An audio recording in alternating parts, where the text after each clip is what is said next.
the amount of stress and fatigue that is being put on drivers in this simulator is definitely showing that. It's showing how much feedback is in the wheel, it's showing the vibrations, everything. Awesome to see it. These NASCAR games and NASCAR just racing in general has such cool crashes. That's kind of bad for me to say that, but the crashes are cool and it's fun to replicate that in the game. This game is, from a professional driver standpoint, the most realistic we can get to actually competing on a real circuit.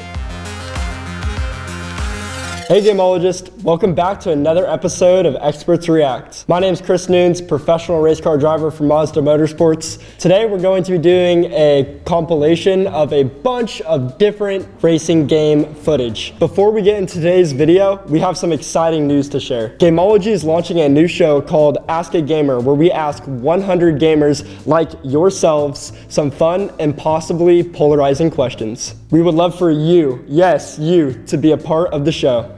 If interested, you could submit your footage in the link in the description below. We cannot wait to hear what you have to say. So without further ado, we're gonna dive right into this video.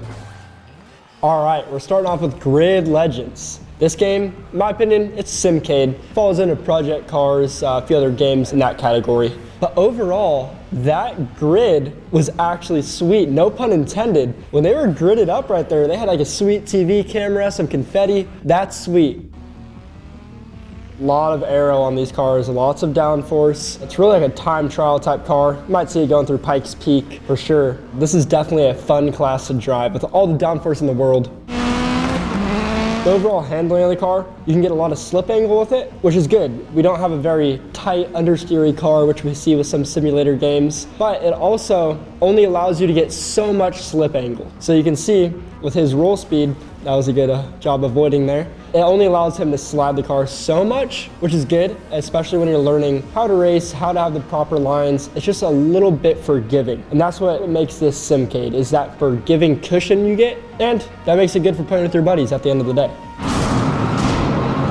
Another reason why this is Simcade, not a simulator, is because after we saw them hit the wall, the damage settings are not fully realistic like we would see with lots of simulators, such as iRacing. This game looks fun. This game looks really fun. We can see how the car is reacting through the compression as it unloads coming out of the corner. The vehicle dynamics are excellent. It's a good game. Very similar to Project Cars, in my opinion. The sound of the cars is okay. This must be a naturally aspirated car. I can't hear any turbo flutter. I'm not too sure if they actually incorporated that into this game, but the audio is very good for a naturally aspirated car.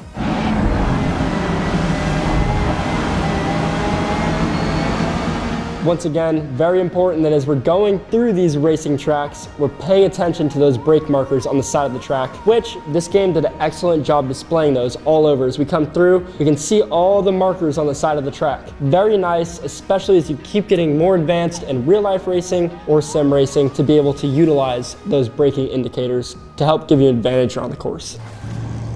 Assetto Corsa Competition Zone, a very hyped game, as it should be. In my opinion, one of the best looking and best performing simulator training games I can use to benefit my actual pro racing performance. So we have a Lamborghini Huracan GT3. This class is fun. These cars are super raw in real life. These cars are very free, very playful cars. It's a Lamborghini at the end of the day, and that's their driving characteristics. Something to make note of, Lamborghinis sound insane. Just the best sounding cars. So let's see how this audio sounds for this Lamborghini. It sounds just like a Lamborghini Huracan GT3. It sounds identical. We hear these all the time at the IMSA events I'm at. It even looks identical. We can actually hear, it's so detailed, we could actually hear the brakes begin to squeak as we started to slow down the car. It's really good. The rev matches on downshifts sound awesome. Curbing usage absolutely plays a big factor in how we can drive our cars around this course. This driver in this video, you'll actually see him utilizing that curbing. So it is there to use. It is not just for looks in this game, which is awesome to see. Comes into the corner, we can hear the braking, we can hear the car working. We can see the twitchiness in the car, we can see the playfulness. It is those details that make this a professional racing simulator. So we're going to the course and we can see him using that curbing. What the curbing is doing is it's reducing the amount of tire patch you have making contact with the asphalt. So basically when we go over those rumble strips, it's very hard to see and you won't be able to see it at speed. You have to be standing on the racetrack looking, but there's actually little tiny bumps. There's little ledges that drop off on each step, and it's reducing the contact patch on the tire on the racetrack. Therefore, you have less grip on your inside tires, so it helps rotate your car around the corner. One of the negatives I don't like about it is that stock racing line. That stock racing line isn't perfect for this car. Same thing with the brake zones. As I've mentioned several times, if we want to be a good sim racer, we cannot utilize those default settings. We have to go with our own settings. And another cool characteristic they added, if you pay attention, when you're on racing line, you're running the traditional racing line, starting wide in the corner, coming down on apex, letting the car drive off. There's actually a bunch of scraggle, we call it. That's rubber buildup from the racing tires that sheds off and goes off of racing line. You can see the scraggle buildup on the side of the track. If we pay attention, obviously this is all high speed, it's going to be hard to see it. And from me personally playing this game, when you get into the scraggle on this game, you actually do feel that very cool characteristic they added into this simulator. This game is, from a professional driver standpoint, the most realistic we can get to actually competing on a real circuit. If we're not as much focused about having fun, but improving our driving skills, competing with other players, this game is about as legit as it can get. A bit like a rubber out on track. All right, F1 2021. This is a game I not only play on controller, but as well on simulator. My roommate for racing, actually on our simulator, he races Formula style cars and he trains on it. So I'll hop on and drive with him a little bit here and there. I absolutely can't keep up with him on a simulator on this game, but it's fun. Something that is good on this game, and especially if you're new to racing games, is the racing line works very good. And as well for the braking zones. So it helps a lot. See, his apexes are proper, his roll speed's proper. It really helps just fine tune your driving a little bit. And once again, something cool that they incorporated in this, when you're in a Formula car, we're not gonna get as much rotation out of using curbing. But when you go on the curbing on this simulator, you can actually hear the rumble of the tires. And that is something that even Assetto Competition doesn't include.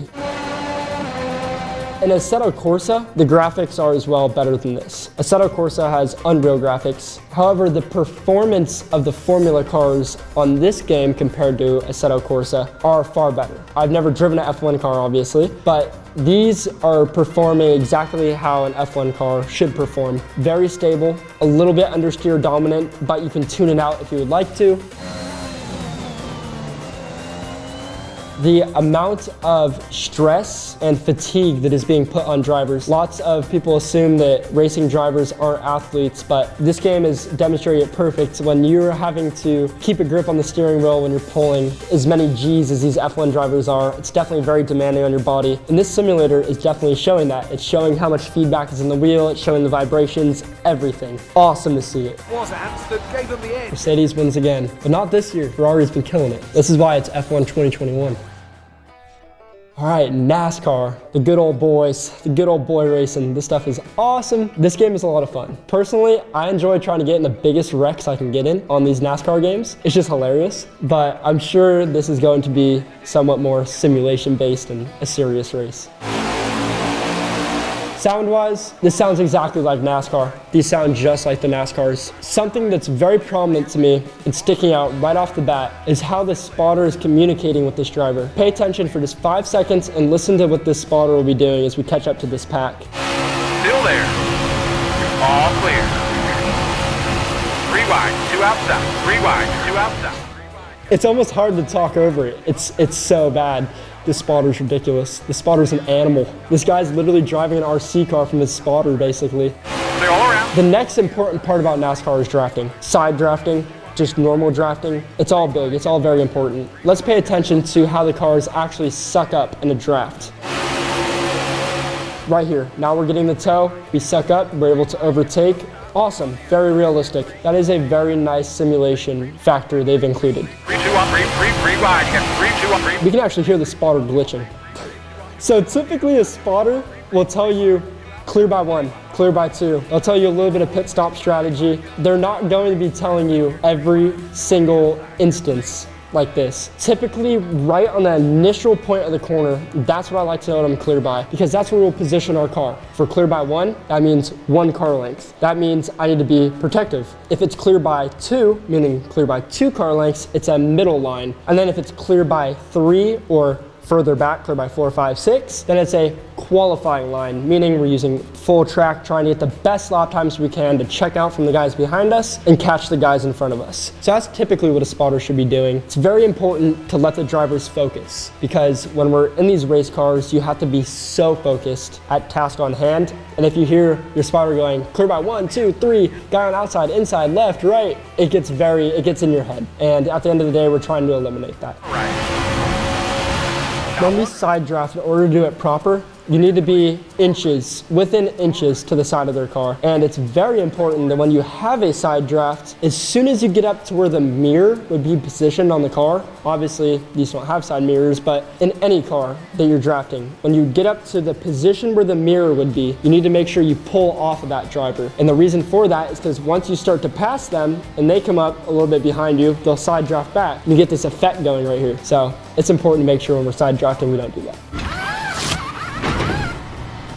The pit stops look sweet. I like how the characters are moving. First person angle, just like you would see on TV. This is awesome. You can see him using the jack, fuel spilling out. Road, pace car is out. All right, so they're currently under a caution flag, meaning everyone will regroup. Wow, that was the worst restart I've ever seen in my life of racing. They started off like 4 or 5 wide. That is not typically how it happens in real life racing. Typically on restarts, you'll be single file. There is instances when you'll be 2x2 on a restart, not very frequent. There's a few unrealistic characteristics. It's definitely a simcade game. But like I said, the wrecks like this are the most fun parts of these games, because these NASCAR games and NASCAR just racing in general has such cool crashes. That's kind of bad for me to say that, but the crashes are cool and it's fun to replicate that in the game. If you can be a good driver, understand drafting strategy, pit stop strategy, overall lines on any of these games you've looked at, including this NASCAR game, it'll help you a ton on the real circuits. It's the coolest thing that you can utilize technology to our advantage in these aspects. All these games you can all play and have a blast. For me, being a professional driver, I'm simulator based, but I'm still a teenager and enjoy having fun with my friends. If you'd like to see more fun content like this, make sure to check out Gamology's Facebook and YouTube channel. And of course, you can add me on Instagram. It was awesome getting to speak to you all today. I'll see you in the next video. What? Okay, we're ready. Okay, sweet. Is that not what it is? All right, sweet. Is the mic level good? All right, sweet.